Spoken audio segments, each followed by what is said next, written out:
Hello दोस्तों, मेरा नाम है शुभम नामदेव और आज हम स्टार्ट करने वाले हैं यूनिट्स एंड डायमेंशन का लेक्चर नंबर 2।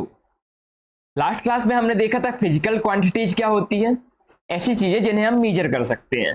फिर यूनिट्स क्या होती है ये देखा था, यूनिट्स की इंपॉर्टेंस क्या होती है ये देखा था।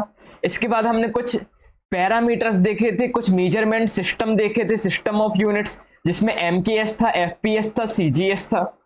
ठीक है। इसके बाद हमने फिजिकल क्वांटिटी के दो मेजर डिस्ट्रीब्यूशन देखे थे, डेट इज फंडामेंटल क्वांटिटी और डिराइव्ड क्वांटिटी। फंडामेंटल क्वांटिटी के अंदर मैंने बताया था 7 क्वांटिटी आती है। कौन कौन सी थी वो याद है? 7 याद करवाई थी, mass, length, time, current, temperature, amount of substance और इल्यूमिनस इंटेंसिटी या फिर ल्यूमिनस इंटेंसिटी भी जिसे कहते हैं।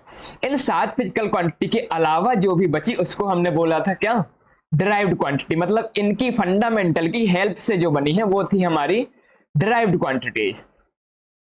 फिर हमने कन्वर्जन ऑफ यूनिट देखा था कि एक सिस्टम ऑफ यूनिट से दूसरे सिस्टम ऑफ यूनिट में कैसे कन्वर्ट करें। ठीक है। एक आपको होमवर्क भी दिया था, उम्मीद है आप लोग करके आए होंगे। होमवर्क था हमारा,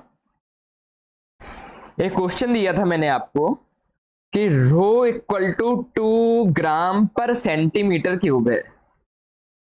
इसको एमकेएस सिस्टम में कन्वर्ट करना है। किस में कन्वर्ट करना है?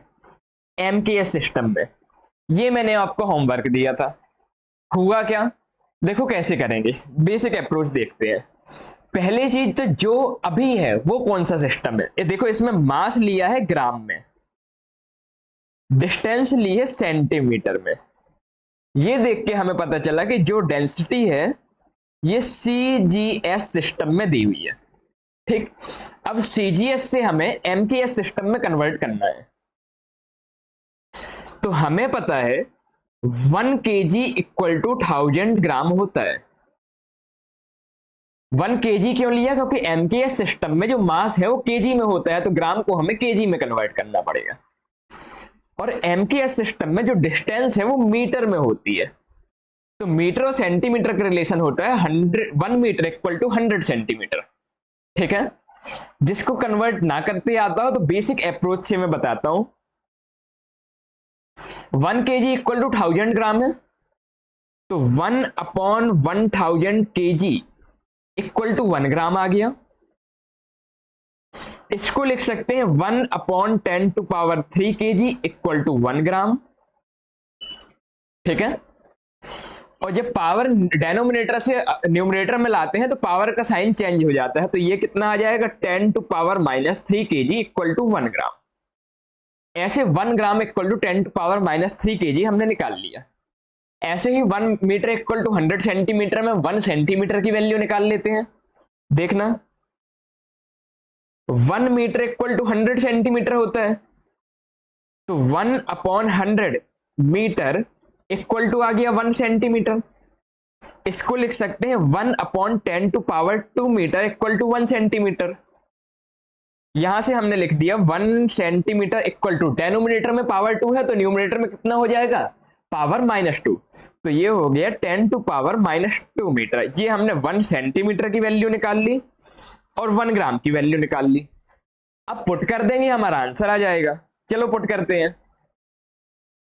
रो इक्वल टू 2 ग्राम पर सेंटीमीटर क्यूब है, तो ग्राम की वैल्यू लिख देते हैं। 1 ग्राम की हमने वैल्यू निकाली है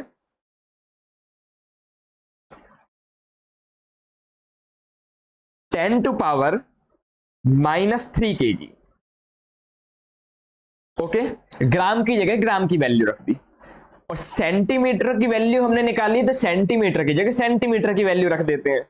तो सेंटीमीटर की वैल्यू निकली है 10 टू पावर -2 मीटर, और ऊपर क्यूब लगा है सेंटीमीटर में तो क्यूब लगा दिया। ठीक है। तो ये आ गया 2 इंटू 10 टू पावर -3 अपॉन, जब पावर के ऊपर पावर होता है तो आपस में क्या होता है? मल्टीप्लीकेशन होता है। तो 10 टू पावर -2 है और -2 इंटू 3 कितना हो जाएगा? -6। तो ये आ गया 10 टू पावर -6। ऊपर किलोग्राम बचा, नीचे मीटर है और ऊपर क्यूब लगा है तो मीटर क्यूब हो गया।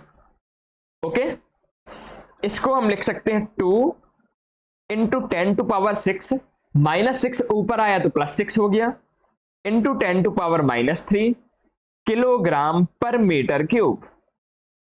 ठीक है, अब +6 में से -3 गया तो कितना बचा? जब सेम बेस होता है तो पावर ऐड हो जाता है, तो 6 - 3 कितना हुआ? 3। तो 2 इंटू 10⁻³ किलोग्राम पर मीटर क्यूब। उम्मीद है सबका आंसर आ गया होगा। बहुत ही बेसिक सा क्वेश्चन था, मैंने इतना ज्यादा डिटेल में इसलिए कराया है, जिनको अभी पावर वगैरह के सॉल्व करने में थोड़ा सा कंफ्यूजन होता है, उनका बिल्कुल कंफ्यूजन क्लियर हो जाए। ओके, आगे चलें, चलो चलते हैं। नेक्स्ट क्वेश्चन है मेरा, आपने 9th क्लास में यूनिवर्सल ग्रेविटेशनल कांस्टेंट पढ़ा था कुछ, जिसको जी से डिनोट करते थे। यूनिट याद है क्या होती थी? जी की वैल्यू होती थी 6.67 इंटू 10⁻11 न्यूटन मीटर स्क्वायर पर केजी स्क्वायर। अब मेरा क्वेश्चन है आपसे कि इसको सीजीएस यूनिट में कन्वर्ट कीजिए। ठीक है, 1 मिनट ट्राई करके देखो, नहीं होगा तो फिर मैं बताऊंगा। यूनिवर्सल ग्रेविटेशनल कांस्टेंट, ये कहो आपको वैल्यू दी हुई है, यदि नहीं दी होती तो आपको खुद से याद होनी चाहिए थी। इसको सीजीएस यूनिट में कन्वर्ट करना है। सबसे पहले क्या पहचानोगे कि अभी कौन से सिस्टम में है। अभी देखो न्यूटन दिख रहा है, मीटर दिख रहा है, केजी दिख रहा है, तो ये कौन सा सिस्टम है? एमकेएस सिस्टम, क्योंकि लेंथ मीटर में है, वेट केजी में है, फोर्स की यूनिट न्यूटन है जो एसआई यूनिट होती है, जो एमकेएस ही है। ठीक है, तो अभी है एसआई सिस्टम, इसको कन्वर्ट करना है सीजीएस में। जल्दी से सॉल्व करो। जिनने कल की क्लास बहुत अच्छे से पढ़ी है और नोट्स बनाए हैं और अच्छी से रिवीजन करके आज की क्लास में आए होंगे, उनको क्वेश्चन बन गया होगा। और जिनको नहीं बना तो कम से कम ट्राई कीजिए, धीरे धीरे धीरे धीरे धीरे धीरे धीरे अप्रोच डेवलप होती जाएगी, कैसे सॉल्व करना है हम सीख जाएंगे साथ में। चलो स्टार्ट करते हैं। देखो G equal to 6.67 into 10⁻11 newton. Newton को सीजीएस में क्या बोलते हैं? कल के दिन मैंने आपको बताया था कि 1 न्यूटन इक्वल टू 10⁵ डाइन्स होता है, जहां पर डाइन क्या होता है?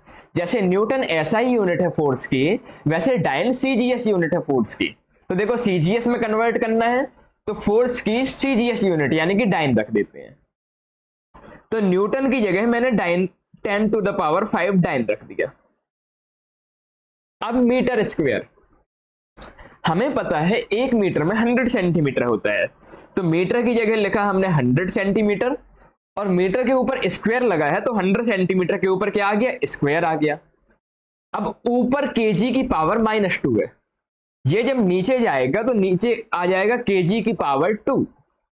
ठीक है, अब 1 केजी में 100 ग्राम होता है, 1000 ग्राम होता है, तो केजी की वैल्यू डाली 1000 ग्राम, और स्क्वायर लगा हुआ है तो ये लगा दिया स्क्वायर। ठीक है, ये हमने हर चीज को सीजीएस यूनिट पुट कर दी। अब सॉल्व कर लेते हैं।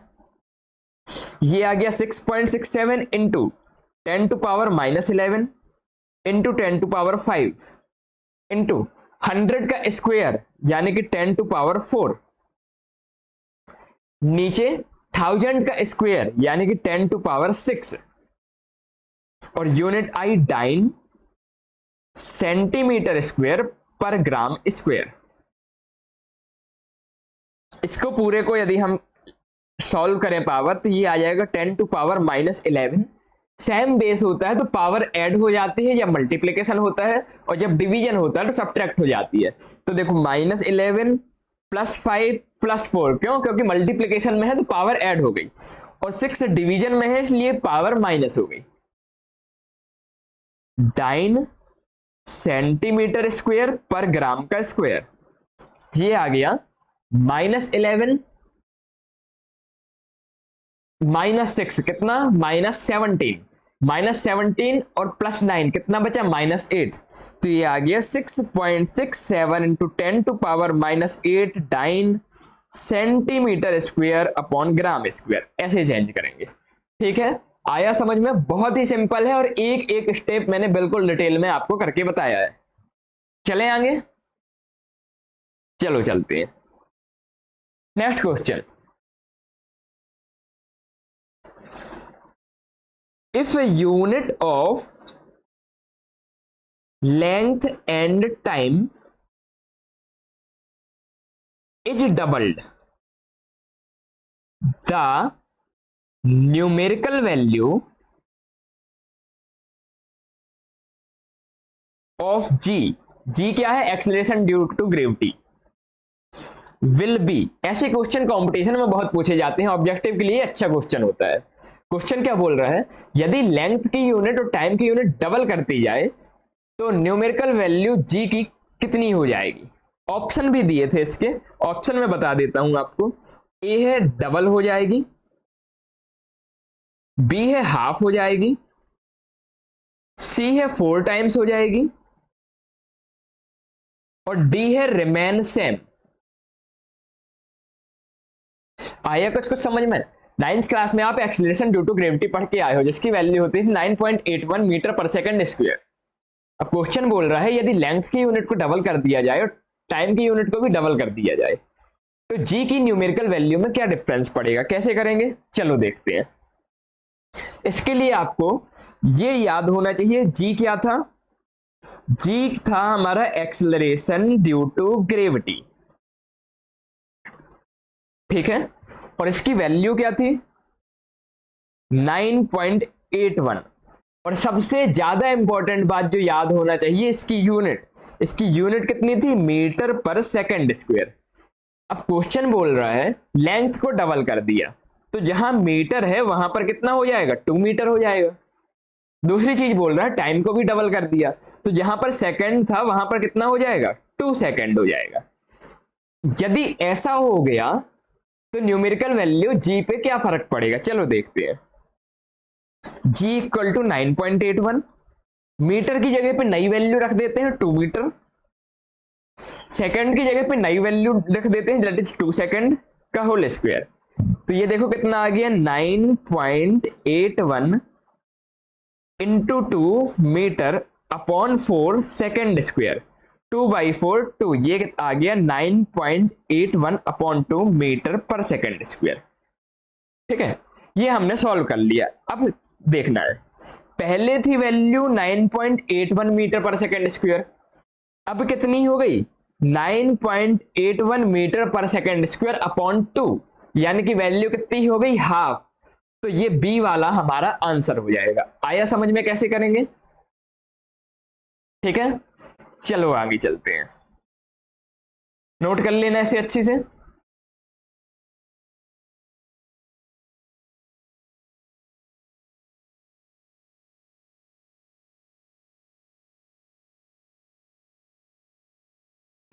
अब कल हमने पढ़ा था यूनिट्स,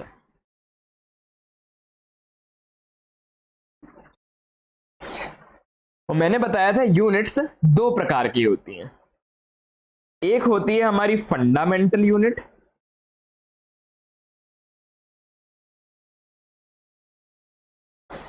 और दूसरी होती है डिराइव्ड यूनिट।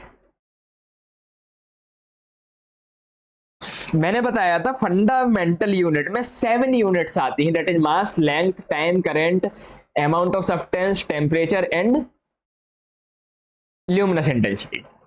और बाकी की रेस्ट जितनी भी बचती हैं ये डिराइव्ड यूनिट में आती है। एक और तरह की यूनिट होती है, कल 2 तरह की बताई थी, आज 3 तरह की बता रहे हो, ये क्या है सर, क्या करें, होती है तो होती है।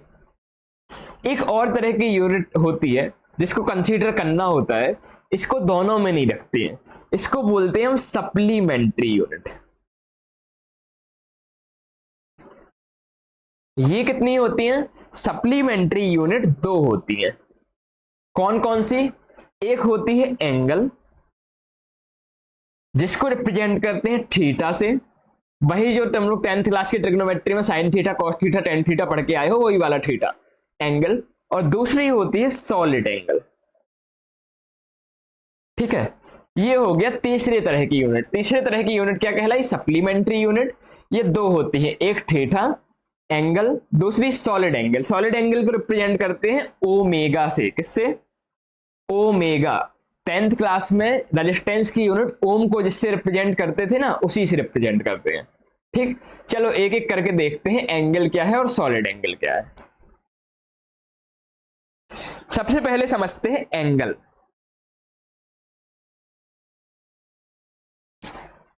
मैंने क्या बताया, एंगल को रिप्रेजेंट करते हैं हम थीटा से। कैसे प्रोनाउंस होता है, THETA, थीटा।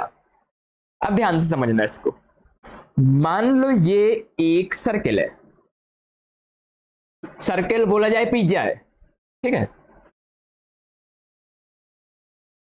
इसके सेंटर पे कितना एंगल बनता है, सर्किल के सेंटर पे पूरा एंगल कितना बनता है।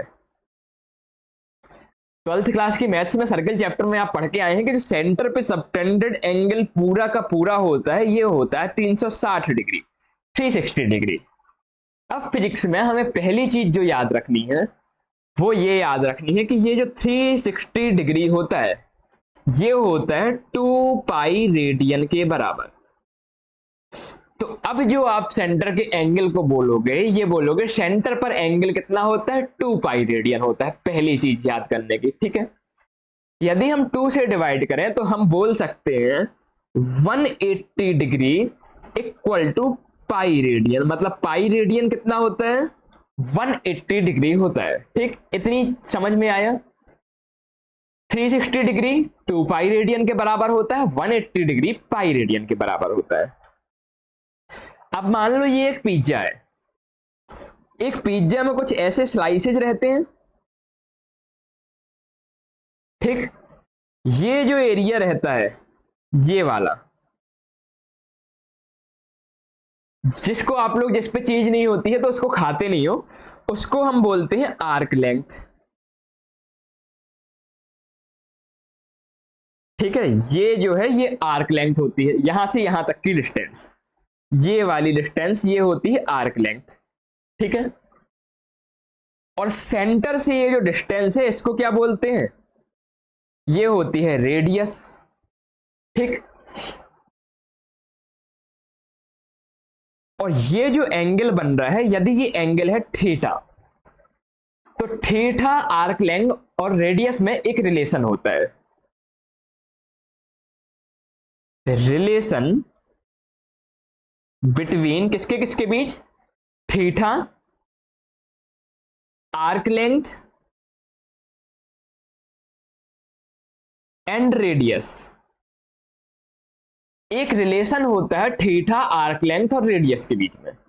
वो क्या होता है, ये होता है theta equal to arc length upon radius. ये होता है रिलेशन। ठीक है, इतना समझ में आया। अरे आया क्या। अब देखो आर्क लेंथ है तो एक लेंथ, आर्क लेंथ है तो एक लेंथ, इसकी कुछ लंबाई होगी, मीटर में आएगी, तो ये न्यूमरेटर मीटर में आएगा। रेडियस भी एक लेंथ है, तो जो डेनोमिनेटर में रेडियस है ये भी एक लंबाई है, ये भी किस में आएगी, मीटर में आएगी। ऊपर भी मीटर है नीचे भी मीटर है, मीटर और मीटर कैंसिल हो जाएगा, तो इसको होना चाहिए यूनिट लेस। फॉर्मूले के अकॉर्डिंग थीटा को यूनिट लेस होना चाहिए, लेकिन ये यूनिट लेस नहीं होता है, इसकी एक यूनिट होती है। यूनिट क्या होती है, थीटा की यूनिट होती है रेडियन, थीटा की यूनिट होती है रेडियन। क्या करना है आपको, याद रखना है। बहुत कंफ्यूजन होता है और कंपटीशन में बहुत आता है, ऑब्जेक्टिव्स में ऐसे क्वेश्चन आते हैं, लोग फॉर्मूला से देखते हैं, लेंथ ऊपर लेंथ है नीचे लेंथ है, कट जाएगा यूनिट लेस होगा, लेकिन ये यूनिट लेस नहीं होता है, इसकी यूनिट होती है, थीटा की यूनिट जो होती है उसे कहते हैं रेडियन। आया क्या समझ में, पहली चीज समझ में आई। आपको क्या याद रखना है कि theta is dimensionless, dimension less होता है मतलब इसका कोई डायमेंशन नहीं होता है। थोड़ी देर के लिए सोच लो डायमेंशन लेस क्या होता है, ये रट लो, थोड़ा आगे चल के अपन देखेंगे डायमेंशन वगैरह क्या होता है। थीटा डायमेंशन लेस होता है पर इसकी यूनिट होता है, यूनिट क्या होती है इसकी, रेडियन होती है। ठीक है, इतना याद हो गया। देखो 360 डिग्री 2 पाई रेडियन के बराबर होता है, 180 डिग्री पाई रेडियन के बराबर होता है। थीटा आर्क लेंथ और रेडियस में एक रिलेशन होता है, that is arc length theta equal to arc length upon radius, theta की यूनिट होती है रेडियन। याद हो गया? याद हो गया। चले आगे, चलो।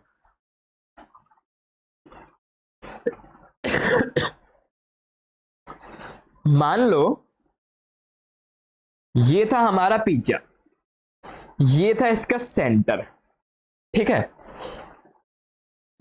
ये पिज्जा का एक स्लाइस है, इसको हमने बोला था आर्क लेंथ, ओके। इसको हमने बोल दिया था रेडियस, और सेंटर पे जो एंगल बन रहा था थीटा, ठीक। सेंटर पे टोटल एंगल बन रहा था 360 डिग्री, और टोटल एंगल को हमने बोला था किसके बराबर होता है? 2 पाई रेडियन के बराबर। इतना याद कर लिया था लास्ट स्लाइड में। एक और रिलेशन देखा था कि थीटा इक्वल टू होता है आर्क लेंथ अपॉन रेडियस, इतना याद कर लिया था। अब केसेज देखना, इस सेक्टर को मैंने अलग से निकाल लिया, ये जो पिज्जा की स्लाइस है इसको मैंने उठा लिया, तो ये कहलाया आर्क लेंथ,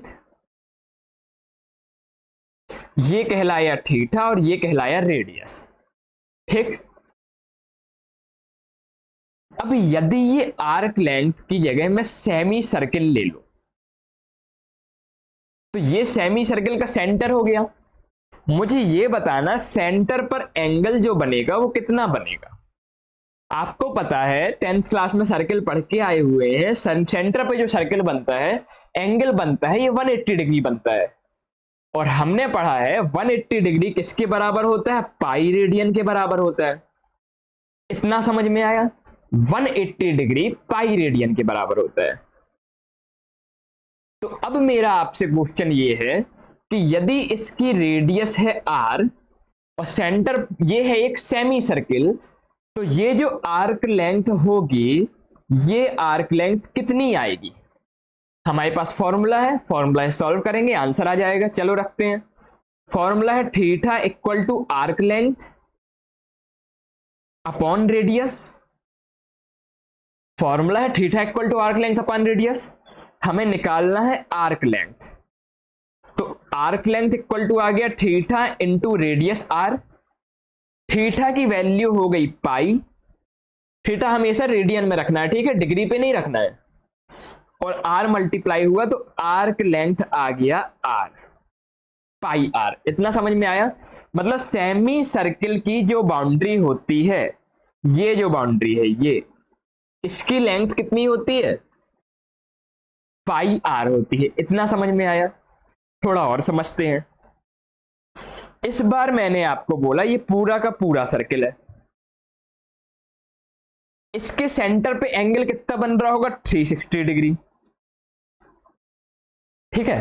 अब मैं ये बोल रहा हूं कि जब 360 डिग्री एंगल बन रहा है, तो एंगल के सामने जितनी लेंथ होती है उसको हम आर्क लेंथ बोलते हैं।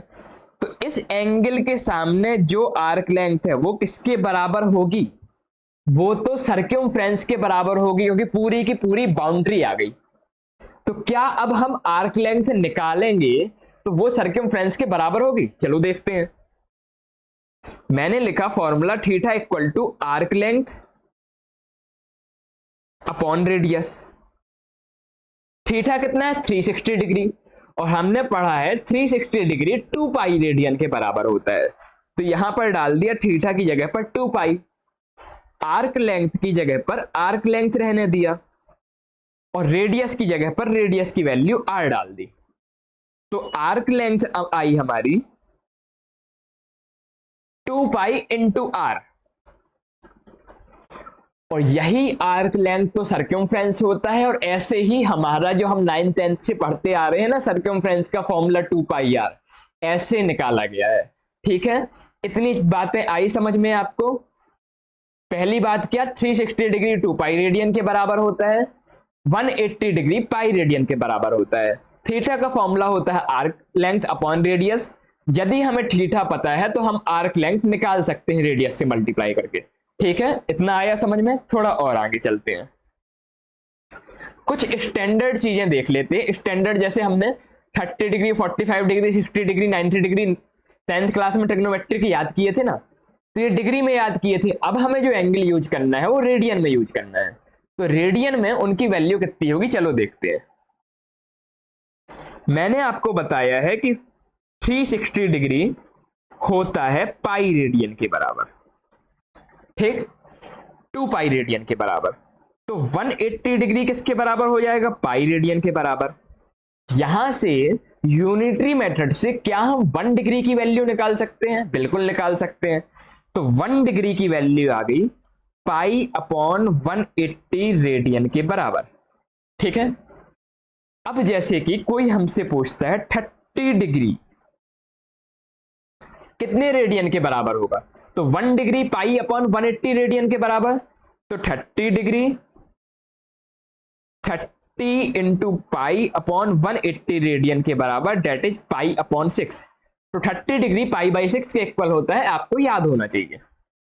ऐसे ही बात करें 45 डिग्री कितने रेडियन के बराबर, तो 45 इंटू पाई अपॉन 180 कितना आ गया, पाई बाई 4 रेडियन के बराबर, ठीक है।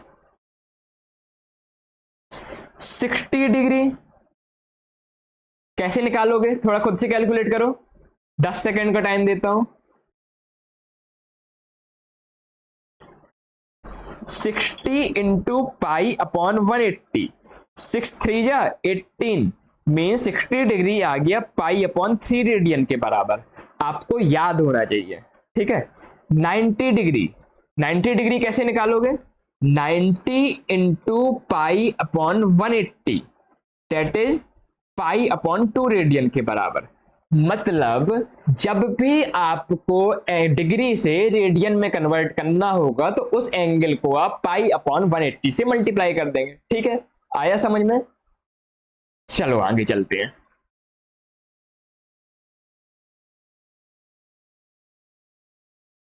अब देखो, मान लो क्वेश्चन आ जाता है कुछ ऐसा,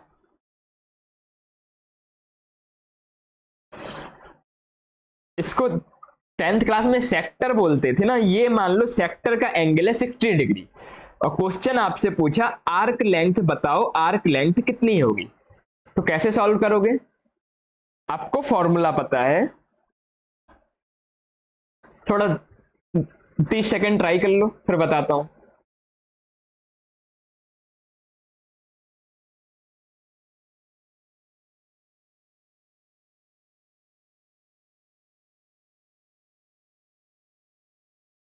मैं हर एक चीज को 4 4 5 5 बार बताता हूं, जितना आपके नए कॉन्सेप्ट होते हैं, जिससे वो चीजें आपको याद हो जाएं, ठीक है। इसीलिए बस मेरे ऊपर भरोसा करके मेरे साथ चलते चलना, बिल्कुल आपको आपके आईआईटी नीट के गेट तक छोड़ के आऊंगा। हमें फॉर्मूला पता है, theta equal to arc length upon radius होता है, ठीक है। अब थीटा हमें पता है 60 डिग्री, लेकिन क्वेश्चन में बोला है जो हमें फॉर्मूला है उसमें थीटा रेडियन में रखते हैं, तो 60 डिग्री को हमें रेडियन में कन्वर्ट करना पड़ेगा। मुझे याद है तो मैं सीधे पाई बाई 3 लिख दूंगा, लेकिन यदि आपको याद नहीं है तो कैसे करोगे, 60 डिग्री को पाई अपॉन 180 से मल्टीप्लाई करोगे तो ये आ जाएगा पाई अपॉन 3। यदि ये भी भूल गया तो यूनिटरी मेथड लगा लोगे, कैसे, 180 डिग्री होता है पाई रेडियन के बराबर, तो 1 डिग्री हो गया पाई अपॉन 180 के बराबर, तो 60 डिग्री हो गया 60 इंटू पाई अपॉन 180 के बराबर, डेट इज पाई बाई 3, ठीक है। थीटा की वैल्यू डाल दी हमने pi by 3 equal to arc length upon radius R, तो आर्क लेंथ आ गई पाई आर अपॉन 3, मतलब ये वाली लेंथ आ गई पाई आर अपॉन 3। आया समझ में, बहुत ही बेसिक है और 4 5 बार हमने कर लिया। अब इस बार तो आप 10 सेकंड में बिल्कुल जल्दी से करके मुझे आंसर बताना, फिर आगे चलते हैं। मान लो ये एंगल है 120 डिग्री, रेडियस है आर, ये बताओ जल्दी से आर्क लेंथ कितनी होगी।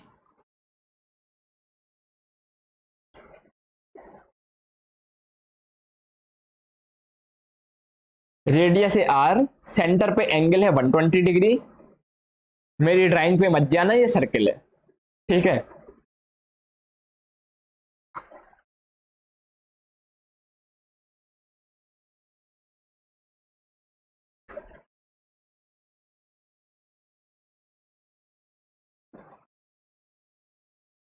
चलो उम्मीद है सभी का आ गया होगा, जिनको कंफ्यूजन होगा सर जी 120 डिग्री ये तो आपने बताया ही नहीं, कैसे इसको रेडियन में चेंज करें।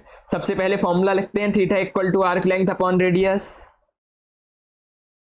ठीक है, अब हमें क्या नहीं पता है, थीटा नहीं पता है, 120 डिग्री है थीटा। अब इसको रेडियन में कन्वर्ट करना है, कैसे करोगे? 120 को पाई अपॉन 180 से कन्वर्ट मल्टीप्लाई कर दोगे तो ये किस में कन्वर्ट हो जाएगा? रेडियन में। तो 62 या 120 और 63 या 180, तो एंगल आ गया 2 पाई अपॉन 3। सब्स्टिट्यूट कर देते हैं तो थीटा की वैल्यू कितनी आ गई? 2 pi upon 3 equal to arc length upon radius. Radius R put कर दी, ठीक है। तो आर्क लेंथ आ गया हमारा 2 पाई आर अपॉन 3। आइए क्या समझ में आ गया? बहुत इजी था, बहुत ही इजी था। ठीक है, देखो इसको, थोड़ा सा रेस्ट लो 5 मिनट, मतलब 5 मिनट नहीं 1 मिनट, फिर आगे चलते हैं।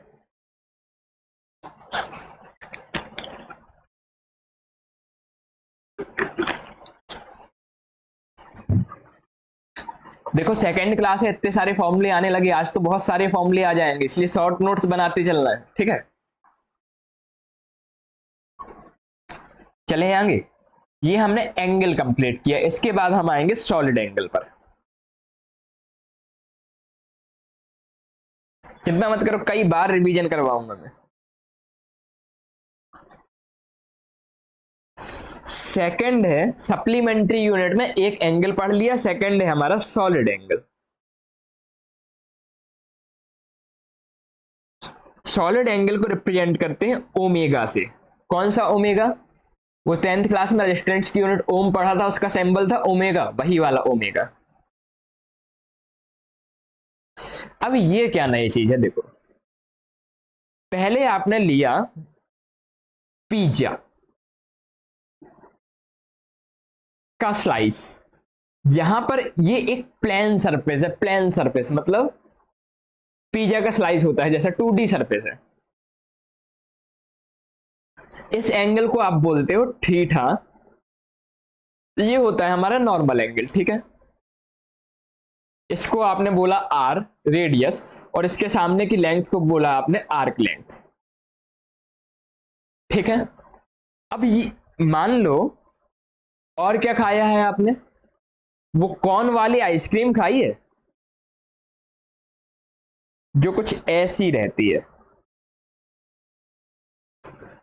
ये 3D में रहता है ना, 3D में कौन वाली आइसक्रीम 3D में रहती है। तो यहां पर ये जो एंगल बनता है, ये एंगल भी 3D में बनता है। देखो यहां जो एंगल था ये प्लेन एंगल था, यहां जो एंगल है कौन में, कौन वाली आइसक्रीम में, ये 3D एंगल है। ये कौन सा एंगल है? 3D एंगल है। ये जो 3D एंगल होता है इसको कहते हैं हम सॉलिड एंगल।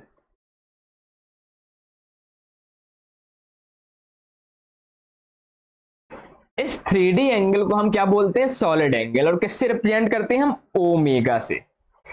अब जैसे कि थीटा का हमने रिलेशन पढ़ा था, theta equal to arc length upon radius, क्योंकि थीटा के सामने लेंथ आती है, लेंथ आती है। ये जो सॉलिड एंगल है, जो आपने आइसक्रीम खाई है कौन वाली, इसके सामने क्या आएगा? ये एरिया आएगा। ठीक है, ये एरिया है मान लो ए। तो सॉलिड एंगल का फॉर्मूला होता है, सॉलिड एंगल का फॉर्मूला होता है सामने वाला area that is A upon radius का square that is R square, यदि ये रेडियस है। ठीक है, तो हम लिख सकते हैं omega equal to A upon R square. अब मुझे एरिया की यूनिट बताओ, एरिया की यूनिट क्या होती है? एरिया की यूनिट होती है metre square, metre into metre, metre square. और रेडियस मीटर में होगी, उसका स्क्वायर कर देंगे तो डेनोमिनेटर में भी क्या आएगा? Metre square. तो मीटर स्क्वायर कट जाना चाहिए और इसकी ये तो यूनिट लेस होना चाहिए, लेकिन ये यूनिट लेस नहीं होता है, इसकी यूनिट होती है, इसकी यूनिट होती है स्टी रेडियन। ठीक है, तो ओमेगा के बारे में हम लिखेंगे सॉलिड एंगल इज डायमेंशनलेस।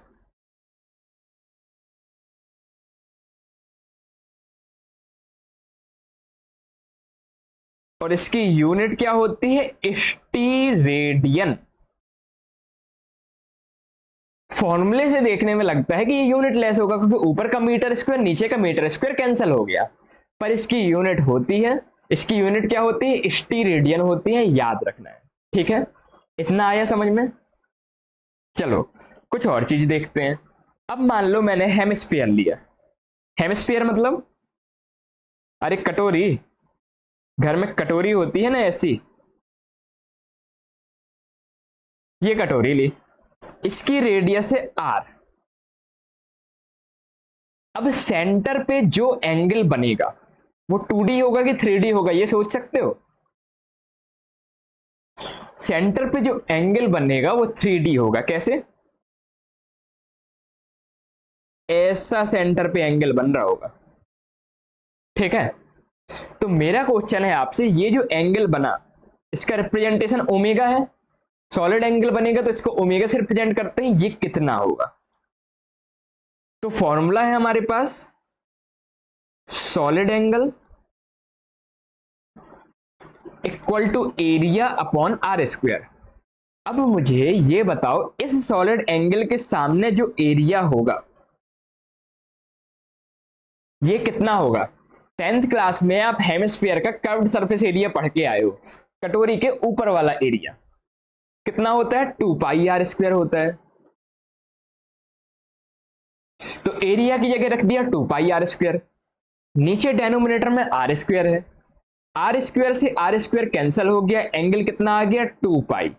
तो हम ये बोल सकते हैं हेमिस्फीयर में जो सॉलिड एंगल होता है ये कितना होता है, 2 पाई होता है। आया क्या समझ में। यदि ये समझ में आया तो मुझे ये बताओ, इस बार आपके पास एक सॉलिड स्फीयर है,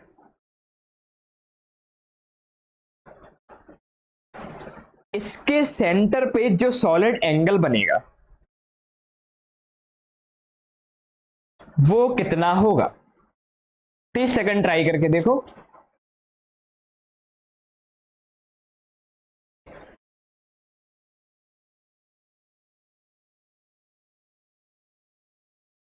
फॉर्मूला है हमारे पास omega solid angle equal to A upon r²।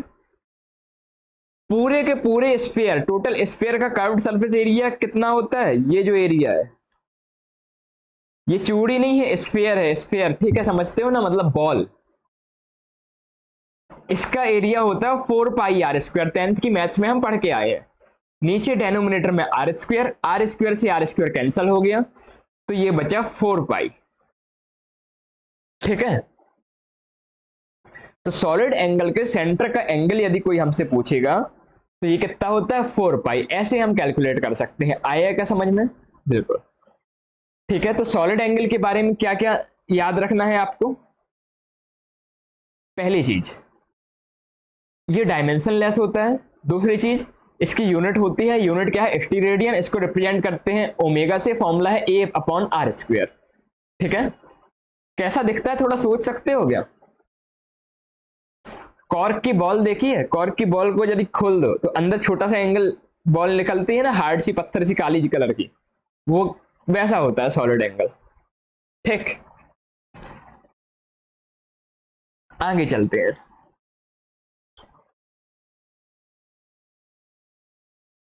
इसके बाद आती है हमारी कुछ इंपॉर्टेंट डेफिनेशंस जो सीबीएसई पॉइंट ऑफ व्यू से भी इंपॉर्टेंट है, आपके स्कूल्स के एग्जाम में आती रहते हैं, और इसके अलावा कंपटीशन में भी इनके डायमेंशन, इनकी यूनिट कैसे निकालते हैं, क्या चीज यूज होता है, इसके लिए पता होनी चाहिए। ठीक है, तो चलो देखते हैं। पहली डेफिनेशन है आपकी लाइट ईयर।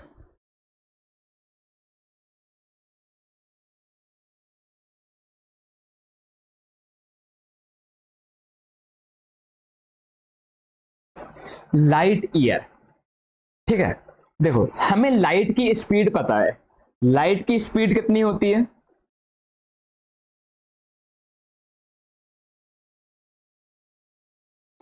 कितनी होती है? 3 × 10⁸ मीटर/सेकेंड, 2.99 कुछ होती है, हम 3 लेते हैं।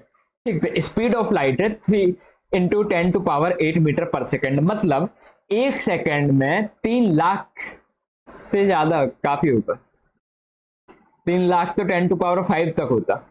ठीक है, उसके भी 3 मतलब 3,000 लाख कुछ। ठीक, तो 1 सेकेंड में 3 × 10⁸मीटर इतना लाइट चलती है, 1 सेकेंड में इतना चलती है। अब यदि इस लाइट को मैं 1 साल तक चलने दूं, 1 सेकेंड में लाइट चलती है 3 × 10⁸मीटर, अब मैं ऐसे 1 साल तक यदि चलने दूं, 1 ईयर के लिए चलने दूं, तो 1 साल में ये कितना डिस्टेंस कवर करेगी बताओ? देखो 1 सेकेंड में चलती है ये 3 × 10⁸, तो 1 साल में कितना चलेगी कैसे निकालेंगे? 1 साल में 365 दिन, 1 दिन में 24 घंटे, 1 घंटे में 60 मिनट और 1 मिनट में 60 सेकंड। तो 1 साल में लाइट इतना मीटर डिस्टेंस कवर करेगी। आएगा समझ में? देखो डिस्टेंस आपने ये पढ़ा है, speed equal to distance upon time, तो डिस्टेंस को स्पीड इनटू टाइम से मल्टीप्लाई करके निकाल सकते हैं। तो ये हमने स्पीड 1 सेकेंड की स्पीड लिख दी और कितने टाइम चली ये टाइम लिख दिया। Speed in 1 second and total time, तो टाइम और स्पीड का मल्टीप्लाई किया तो 1 साल में इसने कितनी डिस्टेंस कवर करी ये आ गया हमारे पास। इसको यदि पूरा कैलकुलेट करें तो ये आता है 9.5 × 10⁻15 मीटर, मतलब 1 लाइट ईयर इतनी डिस्टेंस के बराबर होता है। अब क्वेश्चन कैसा आ जाता है कि यहां पे जब ईयर देखते हैं तो ईयर देख के हमको लगता है कि ये टाइम की यूनिट है, लेकिन लाइट ईयर टाइम की यूनिट नहीं है, लाइट ईयर डिस्टेंस की यूनिट है। लाइट ईयर किसकी यूनिट है? डिस्टेंस की यूनिट है। ये क्या है? ये डिस्टेंस है, ये याद रखना है। ठीक, डेफिनेशन लिखा देता हूं। लाइट ईयर क्या होता है? Distance travelled by light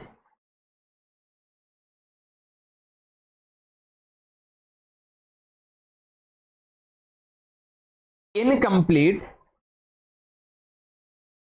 1 year of earth time, मतलब अर्थ टाइम के हिसाब से 1 साल में 1 साल के लिए लाइट को चलने दिया जाए तो ये जितना डिस्टेंस कवर करेगी वो होता है 1 लाइट ईयर। ठीक है, और कितने के बराबर होता है? ये 9.5 × 10⁻15 मीटर के। आया समझ में? फिर से बताता हूं।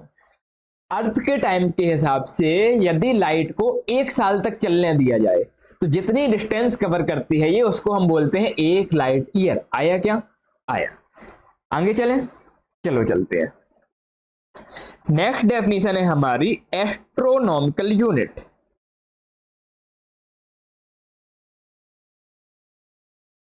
एस्ट्रोनॉमिकल यूनिट को हम एयू से रिप्रेजेंट करते हैं। ठीक है, ये क्या होता है? देखो एक चीज पता है आपको, सन होती है। दूसरी चीज पता है इसके चारों अर्थ क्या लगाती है? चक्कर लगाती है। ये हो गई हमारी अर्थ। तो जो सन और अर्थ के बीच की डिस्टेंस होती है ये कांस्टेंट नहीं होती है। ये जो डिस्टेंस है ये नॉट कांस्टेंट, ये कांस्टेंट नहीं होती है। ये कैसी करती है? वेरी करती रहती है, बदलती रहती है। मतलब अर्थ कभी सन से दूर होती है, कभी सन के अर्थ जब यहां आ जाती है तो पास होती है। तो अर्थ कभी सन से दूर है, कभी सन से दूर है, तो कभी पास है कभी दूर है। तो डिस्टेंस जो है सन और अर्थ के बीच की चेंज होती रहती है। तो यदि हम एक एवरेज डिस्टेंस दें, दूर वाली डिस्टेंस और पास वाली डिस्टेंस, सभी डिस्टेंस की एक एवरेज डिस्टेंस बोलें, तो उस एवरेज डिस्टेंस को हम बोलते हैं एस्ट्रोनॉमिकल यूनिट। तो इसकी डेफिनेशन हो जाती है, this is the average distance between sun and earth. क्या होता है? अर्थ और सन के बीच की एवरेज डिस्टेंस को हम क्या बोलते हैं? Astronomical unit. और एक एस्ट्रोनॉमिकल यूनिट 1.5 इंटू 10⁻11 मीटर के बराबर होता है। एक एस्ट्रोनॉमिकल यूनिट 1.5 इंटू 10⁻11 मीटर के बराबर होता है। फिर से बताऊं, देखो सन होता है, अर्थ होता है। सन के अर्थ चक्कर लगाती है, चक्कर लगाने में अर्थ कभी दूर रहती है कभी पास रहती है। तो जो यदि हम एवरेज डिस्टेंस की बात करें तो सन और अर्थ के बीच की एवरेज डिस्टेंस को हम एक एस्ट्रोनॉमिकल यूनिट बोलते हैं। ये 1.5 इंटू 10⁻11 मीटर के बराबर होता है। आया क्या? चले आगे, चलो चलते हैं। नेक्स्ट होता है हमारा पारसिक। पारसिक, इसको ध्यान से समझना, ये डिस्टेंस की सबसे बड़ी यूनिट है। पारसिक, पहली चीज तो किसकी यूनिट है? ये यूनिट ऑफ डिस्टेंस। ये किसकी यूनिट है? डिस्टेंस की यूनिट है। ये डिस्टेंस की सबसे बड़ी यूनिट है। इसको थोड़ा ध्यान से समझते हैं अपन। मान लो ये पेन है, ये मेरी आंखों के बहुत पास में है, तो ये पेन की दोनों टिप जो मेरी आंख पे एंगल बनाएगी वो बहुत बड़ा होगा। देखो ये है मान लो आंख, ठीक है, और ये पेन पास में रखा हुआ है। तो अभी ये जो एंगल बनाएंगी, ये पेन जो एंगल बनाएगा ये बहुत बड़ा होगा। अब इस पेन को मैंने खिसका के थोड़ा दूर ले गया। अब ये पेन जो मेरी आंख पे एंगल बनाएगा वो छोटा होगा, ठीक है, और दूर ले गया। अब ये पेन जो एंगल बनाएगा मेरी आंख पे वो और छोटा होगा, पेन को और दूर ले गया। अब पेन जो एंगल बनाएगा आंख में वो और छोटा होगा, ठीक है। मतलब चीज जितनी दूर जाती जाती है एंगल उतना छोटा होता जाता है। इतना समझ में आया? एक और चीज समझते हैं। अब फिर से हमारी ये ली मैंने आंख, ठीक है, चीज मान लो छोटी है। इस बार पहले हमने डिस्टेंस वेरी की, अब साइज वेरी करते हैं। मान लो छोटी सी चीज है, ये आंख पर एंगल छोटा बनाएगी, ठीक है। थोड़ा और बड़ी चीज लेते हैं, मान लो इतनी बड़ी चीज ली, ये आंख पे जो एंगल बनाएगी वो और बड़ा होगा। थोड़ा और बड़ी चीज ली, ये आंख पे जो एंगल बनाएगी वो और बड़ा होगा। मतलब चीज जितनी बड़ी होती जाती है उतना एंगल बड़ा होता जाता है, चीज जितनी दूर होती जाती है उतना एंगल छोटा होता जाता है। इतना समझ में आया? अब पारसेक की बात करते हैं। एक एस्ट्रोनॉमिकल यूनिट हमने लास्ट क्लास में देखा, ये तो बहुत ही बड़ा था, 1.5 इंटू 10⁻11 मीटर। मान लो ये है सन, ये है अर्थ, ठीक है। इन दोनों के बीच की एवरेज डिस्टेंस को मैंने बोला कि ये जो इनके बीच की दूरी होती है ये होती है एक एस्ट्रोनॉमिकल यूनिट। तो पारसिक अब ध्यान से समझना किसे कहते हैं। एक एस्ट्रोनॉमिकल यूनिट की डिस्टेंस कहीं बहुत दूर पर बहुत छोटा एंगल बनाएगी। कितना? 1 सेकेंड के बराबर। एक एस्ट्रोनॉमिकल की यूनिट जब 1 सेकेंड एंगल बनाएगी तब आर्क की जो रेडियस होगी उस रेडियस को हम क्या बोलेंगे? पारसिक बोलेंगे। आया क्या समझ में? फिर से बताता हूं। हमने थोड़ी देर पहले देखा था ये होता है आर्क लेंथ, ये होता है रेडियस और ये होता है थीटा, ठीक है। तो जब आर्क लेंथ 1 एस्ट्रोनॉमिकल यूनिट के बराबर होगी और थीटा 1 सेकेंड के बराबर होगा, ये 1 सेकेंड है, 1 के बाद 2 डॉट दिखाते हैं, ये एंगल है, ठीक, टाइम वाला सेकंड नहीं है, एंगल वाला सेकंड है, ठीक। तब जो रेडियस होगी उसको हम बोलेंगे पारसेक। फिर से बताता हूं, एक सेक्टर है, उसकी आर्क लेंथ एक एस्ट्रोनॉमिकल यूनिट के बराबर हो और एंगल 1 सेकंड के बराबर हो, उसको हम बोलते हैं पारसेक। आया क्या समझ में? डेफिनेशन लिख लेते हैं।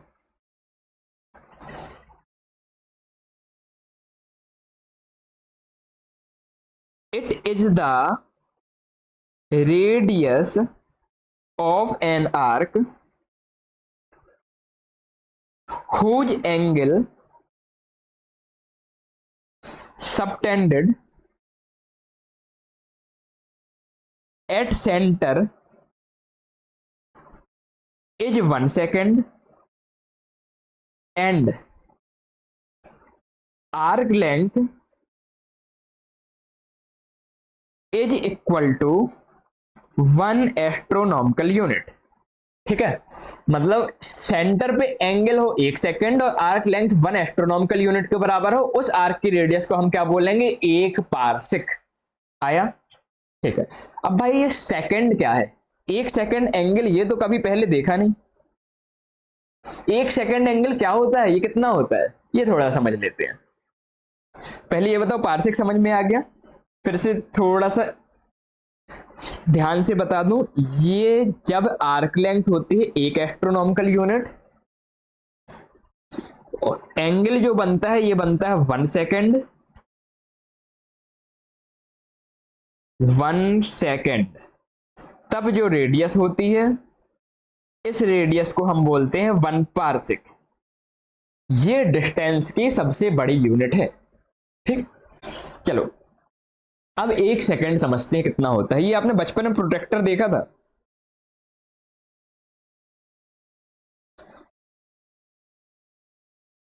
यहां पे 0 डिग्री होता था, यहां पे 90 डिग्री होता था, यहां पे 1 2 3 ऐसे कर करके 90 होता था।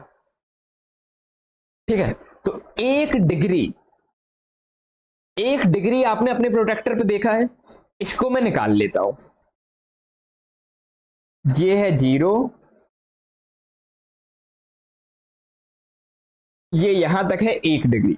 अब इस 1 डिग्री के मैं 60 पार्ट करता हूं, 1 2 3 4 ऐसे करके 60 पार्ट करता हूं।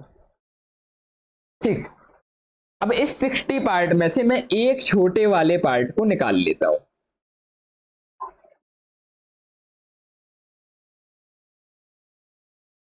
देखो, एक प्रोटेक्टर है, प्रोटेक्टर में डिग्री दिखता है। 1 डिग्री के हमने 60 पार्ट किए, तो जो एक पार्ट होता है वो 1 मिनट के बराबर होता है। मतलब 1 डिग्री इक्वल टू 60 मिनट। और मिनट के सिंबल को हम ऐसे दिखाते हैं, 1 डिग्री इक्वल टू 60 मिनट, एक डैश से। ठीक है, अब ये जो एक छोटा सा पार्ट हुआ है ना, 1 डिग्री के 60 पार्ट करने में जो एक छोटा सा पार्ट मिला है, इस छोटे से पार्ट को निकाला और जूम करके लिख लिया। ये यहां तक कितना है? 1 मिनट है। अब इस छोटे से पार्ट के भी मैं फिर से 60 पार्ट कर देता हूं, तो जो एक पार्ट होगा वो 1 सेकंड के बराबर होगा। मतलब 1 minute equal to 60 second. Second को 2 डैश से दिखाते हैं। 1 मिनट इक्वल टू 60 सेकंड। ठीक है, नहीं समझ में आया? फिर से बताता हूं, ये था हमारा प्रोटेक्टर, इसमें ये छोटा सा था 1 डिग्री। ठीक है, अब 1 डिग्री के 60 पार्ट कर दिए ऐसे, टिक टिक टिक टिक टिक टिक टिक टिक। 60 पार्ट में से एक पार्ट को निकालेंगे तो उसको बोलते हैं 1 मिनट। टोटल 60 पार्ट मिलके 1 डिग्री बना रहा है, मतलब 60 मिनट मिलके 1 डिग्री बना रहा है। 1 डिग्री इक्वल टू 60 पार्ट, या फिर बोल सकते हैं 60 मिनट। अब जो एक छोटा सा मिनट निकल के आया उसके भी 60 पार्ट कर देते हैं, तो जो एक पार्ट 1 मिनट होगा ये 60 सेकंड के बराबर होगा। ठीक है, तो यदि हम दोनों में रिलेशन बनाना चाहें तो 1 डिग्री इक्वल टू 360 सेकंड आया। 1 डिग्री इक्वल टू 360 सेकंड। आपको क्या याद रखना है, ये जो मिनट और सेकंड है, ये जो मिनट और सेकंड है ये टाइम वाला नहीं है, इसलिए इसको ऐसे, ये जो मैंने लिखा है ना 60 मिनट 60 सेकंड, ऐसे नहीं लिखते, इसको 1 डैश लिखते हैं मिनट के लिए और डबल डैश लगाते हैं सेकंड के लिए। ठीक, आया क्या? अच्छी से आया? थोड़ा सा फिर से बताऊं, सिंपल है। 1 डिग्री था, उसके 60 पार्ट किए तो 1 पार्ट मिनट के बराबर आया। फिर 1 मिनट को लिया, उसके भी छोटे छोटे 60 पार्ट किए तो वो 1 सेकंड के बराबर आया। मिनट और सेकंड एंगल की यूनिट है, मिनट और सेकंड क्या है, एंगल की यूनिट है। आया समझ में? चलो, क्या हो गया था हमारा, पार्सिक हो गया था। आगे चलते हैं, नेक्स्ट आता है हमारा सेक। अब सेक क्या होता है, सेक क्या होता है? देखो, केमिस्ट्री में आप लोग देख के आए हो, ये न्यूक्लियस है, न्यूक्लियस के अंदर होता है न्यूट्रॉन और प्रोटॉन। इसको चारों तरफ होती है ऑर्बिट, और इन ऑर्बिट पे इलेक्ट्रॉन क्या करता रहता है, रिवॉल्व करता रहता है। इतना तो पता है आपको। अब हम इलेक्ट्रॉन को एनर्जी देते हैं। ये देखो, ये हमने इलेक्ट्रॉन को एनर्जी दी। तो इलेक्ट्रॉन को जब एनर्जी देते हैं तो ये एक्साइटेड स्टेट में चला जाता है। तो एक्साइट होके ये ऊपर वाली स्टेट में कहीं चला जाता है।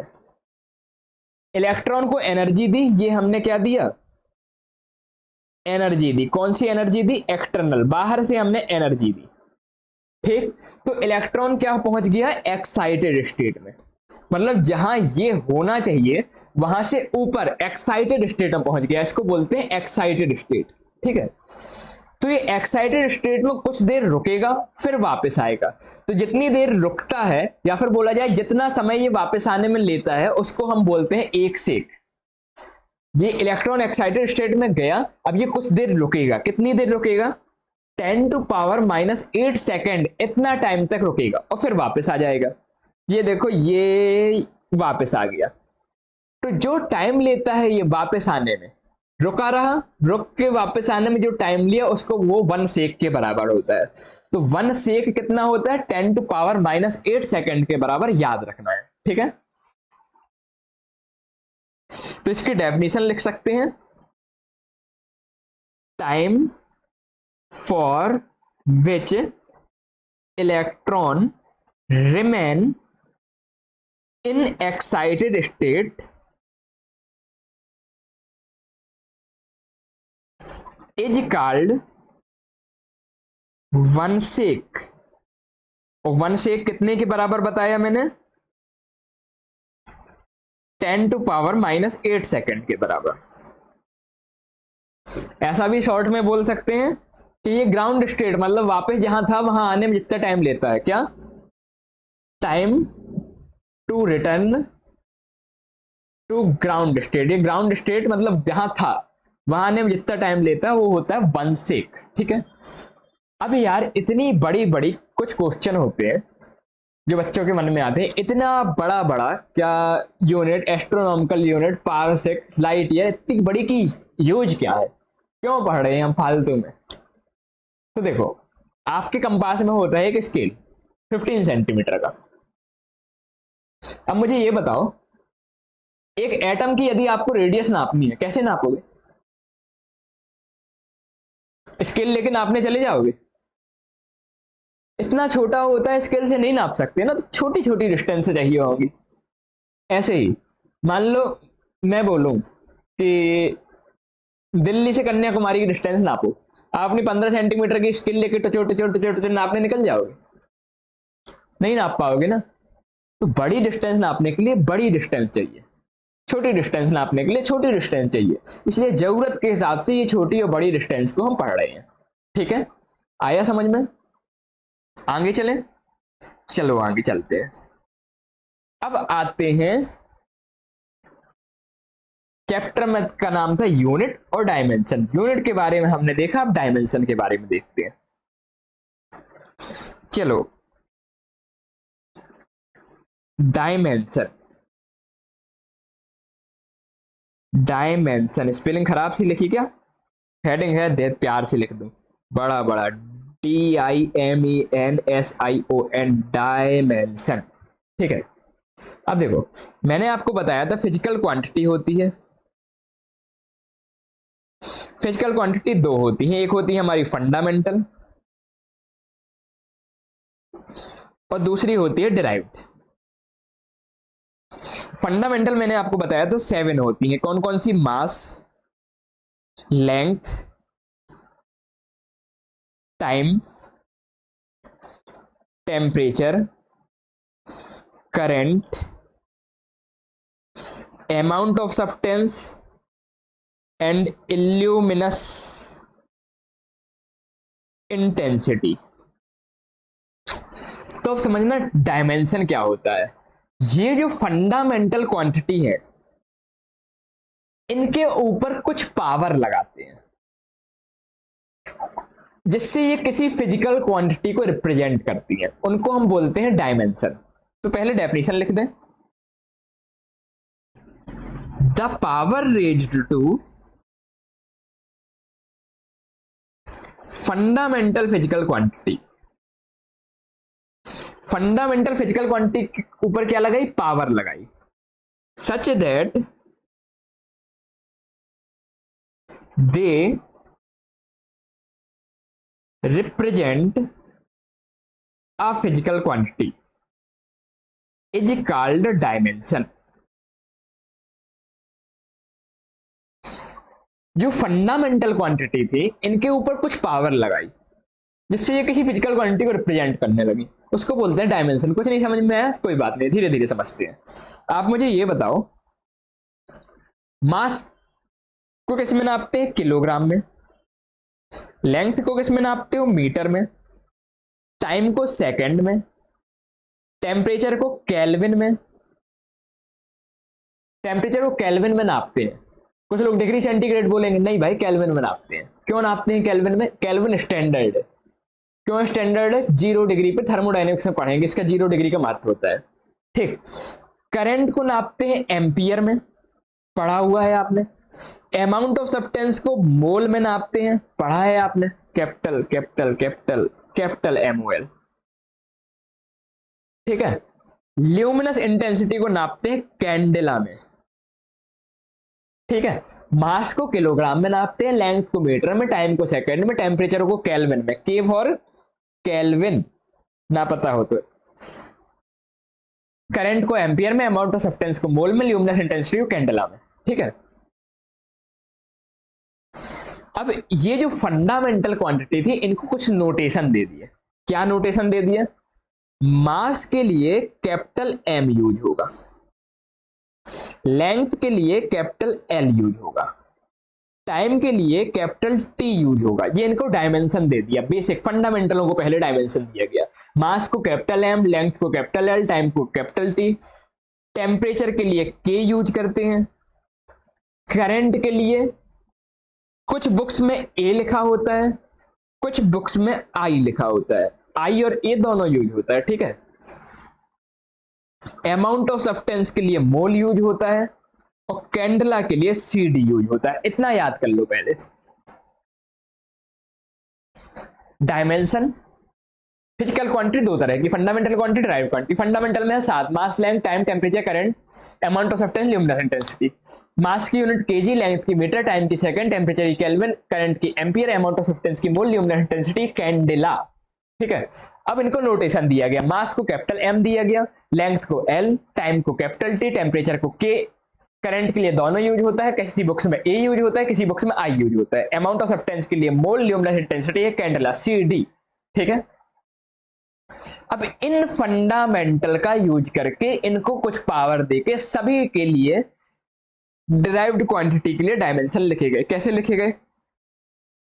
एग्जाम्पल से देखते हैं। मान लो एरिया का मुझे डायमेंशन लिखना है, तो एरिया होता है लेंथ इनटू विड्थ।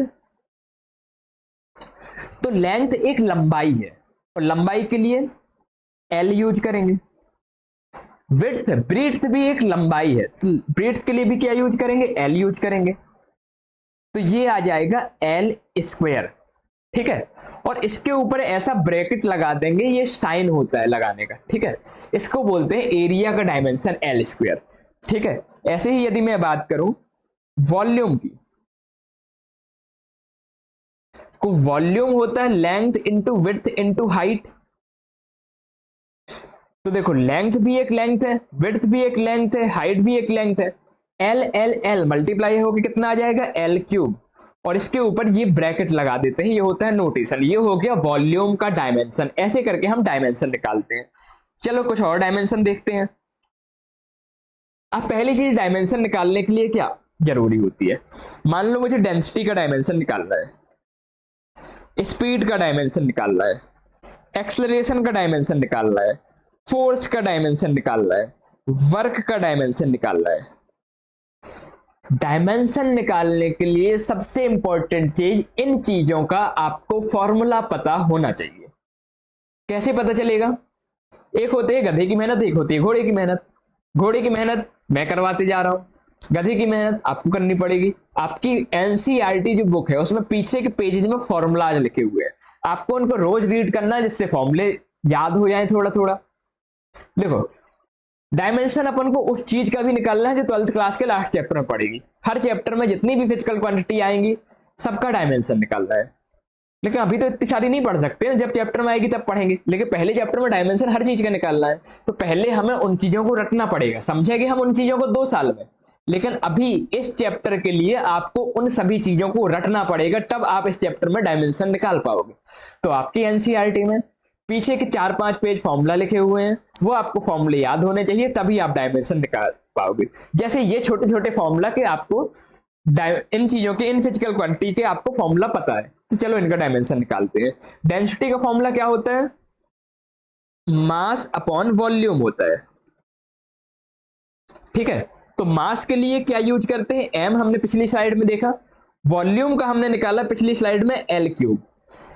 तो एल क्यूब ऊपर जाएगा तो ये हो जाएगा एल की पावर -3 और ब्रैकेट लगा देंगे, ये हो जाएगा डेंसिटी का डायमेंशन। आया समझ में? नहीं आया कोई नहीं, स्पीड से समझते हैं। स्पीड का फॉर्मूला आपको याद होना चाहिए, डिस्टेंस अपॉन टाइम। अब डिस्टेंस एक लंबाई है, तो लंबाई के लिए डायमेंशन एल यूज होगा। टाइम समय है, तो टाइम के लिए डायमेंशन क्या यूज होगा? टी। देखो लास्ट स्लाइड में लिखा है हमने, लेंथ के लिए एल, टाइम के लिए टी। तो यहां से टी ऊपर आएगा तो टी की पावर -1 हो जाएगी और ब्रैकेट लगा देंगे। ये आपको याद होना चाहिए। स्पीड का डायमेंशन कितना होता है? L T -1। बात करते हैं नेक्स्ट एक्सेलरेशन की। एक्सेलरेशन का फॉर्मूला आपको याद है, स्पीड अपॉन टाइम होता है। स्पीड का डायमेंशन आप निकाल चुके हैं, एल टी -1, और नीचे टाइम की जगह टी लिख देते हैं।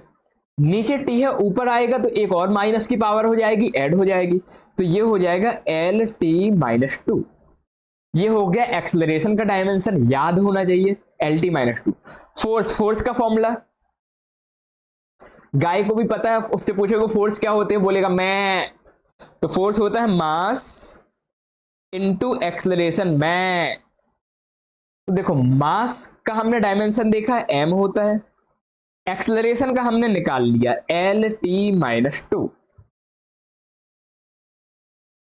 तो फोर्स का डायमेंशन आ गया एम एल टी -2। याद होना चाहिए, रटा होना चाहिए, टिप्स पे होना चाहिए फोर्स का तो बिल्कुल ठीक। वर्क का फॉर्मूला की बात करते हैं। वर्क का फॉर्मूला 9th क्लास में हमने पढ़ा था, फोर्स इनटू डिस्प्लेसमेंट।